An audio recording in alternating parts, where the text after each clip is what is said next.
Hello anh em, xin chào anh em đã quay trở lại với channel của tôi.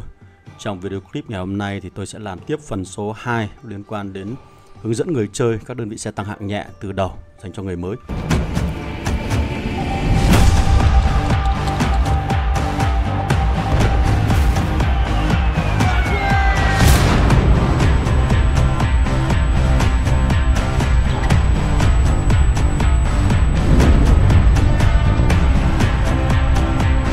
Ok. Rồi, tiếp nối cái phần số 1, mình có gợi mở về hai cái hướng dẫn chơi chính dành cho các đơn vị xe tăng hạng nhẹ. Đó là hướng theo đường sát thương kỹ năng sĩ quan hoặc là hướng theo đường sát thương vật lý. Và trong video clip này thì mình sẽ hướng dẫn các bạn cách học sĩ quan và cách phối hợp các kỹ năng theo đường sát thương vật lý cho các đơn vị xe tăng hạng nhẹ. Còn đối với những hướng dẫn xây dựng đơn vị xe tăng hạng nhẹ mà theo đường sát thương kỹ năng sĩ quan thì có lẽ là hẹn gặp lại các bạn ở trong video số 3. Ở đây trên màn hình là các bạn đang được nhìn thấy một đơn vị xe tăng ở dạng 7.1 và level 120 ở một trong số những cái máy chủ mới mà mình đã mượn được một cái tài khoản này để minh họa cho các bạn. Thì cái tài khoản này đang chờ đợi để được nâng cấp lên 7.2 và sau đó lên đến đơn vị hiện đại. Tuy nhiên anh ta vẫn đang chờ cho cái quá trình đi các màn chơi chiến dịch trước nha. Đó là lý do tại sao anh ta đang để là 7.1 thôi. Rồi, chúng ta cũng không quá quan tâm vào chất lượng của chiếc xe đó, mà thay vào đó trong video clip này thì sẽ tập trung chủ yếu vào việc học tập sĩ quan và lựa chọn sĩ quan cho cái đường sát thương vật lý và tỷ lệ chí mạng. Ok.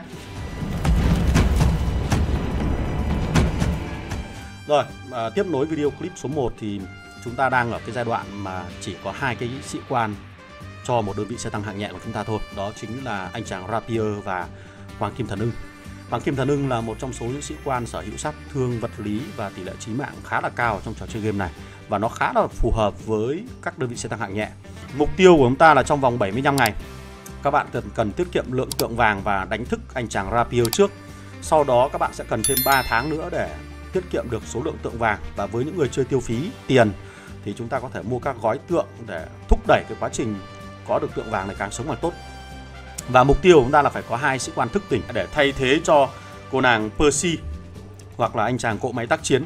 Bởi vì đây là những sĩ quan của thế hệ 1 và rõ ràng chúng ta lựa chọn những sĩ quan hiện đại nó sẽ tốt hơn. Thì trong một trong hai sĩ quan này thì mình khuyến cáo các bạn có thể để anh chàng Rapier là sĩ quan chính, sau đó chúng ta nâng cấp nó lên level 60. Còn với sĩ quan phụ thì các bạn có thể để nó trên level 30 thôi là được. Thì sau khi có hai sĩ quan này thức tỉnh thì vấn đề tiếp theo chúng ta cần là dành tượng vàng để đầu tư vào bộ kỹ năng.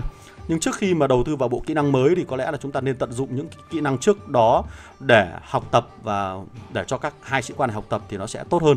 Hai cái kỹ năng dành cho Rapier mà mình có thể khuyến khích anh em học dựa trên cái tiến trình lịch sử của chúng ta, đó là kỹ năng giảm thời gian tải đạn của cỗ máy tác chiến.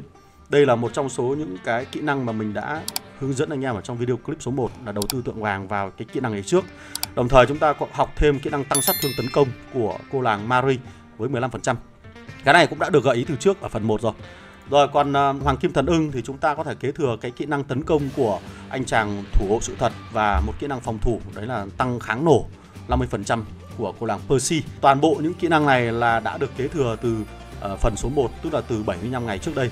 Còn trong trường hợp mà bạn là những người nông dân free to play và chúng ta không có kỹ năng của thủ hộ sự thật thì các bạn có thể thay thế bằng kỹ năng tấn công của cô làng Bạch Lang này. Để đây cũng là một trong số những sĩ quan nhận được miễn phí trong giai đoạn đầu, và chúng ta nên tập trung vào kỹ năng này cho anh chàng Hoàng Kim Thần Ưng kia là học.